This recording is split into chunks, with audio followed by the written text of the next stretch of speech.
কবিতাটির নাম ঈশ্বর বন্দনা। লেখক সাহিত্যিক ও কবি হরিনারায়ণ পোদ্দার। সত্যযুগে ছিলে তুমি সত্যনারায়ণ, তেজা যুগে ছিলেন তুমি রাম ভগবান, দাপরতে হলে তুমি বিশ্বরূপ দর্শনধারী শ্রীকৃষ্ণ ভগবান, কলিযুগে হলে তুমি রামকৃষ্ণ নাম, রাম রাম রাম হরে কৃষ্ণ নাম, রাম সুখ রাম দুঃখ কৃষ্ণ কৃষ্ণ বলো, হরে কৃষ্ণ বলো, রামকৃষ্ণ নামে শান্তি আসে মনে, যে রাম সেই কৃষ্ণ রামকৃষ্ণ নাম, হরে কৃষ্ণ নাম, রাম নাম রামকৃষ্ণ নাম, রাম কহ রাম ভজ কৃষ্ণ কহ ভাই, রামকৃষ্ণ ছাড়া এ জগতে আর তো কিছুই নাই, যে রাম সেই কৃষ্ণ রামকৃষ্ণ নাম, রাম রাম রাম হরে কৃষ্ণ নাম। তো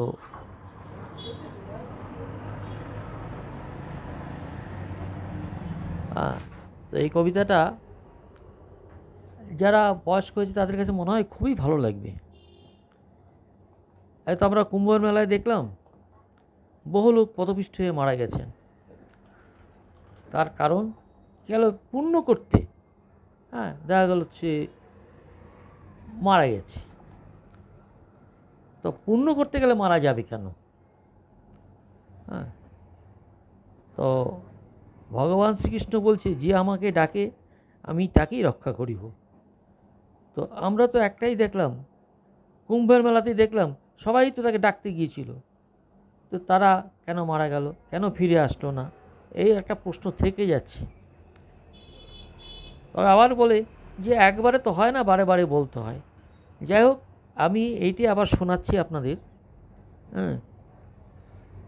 তো আপনারা শুনবেন, কীরকম লাগলো আমাকে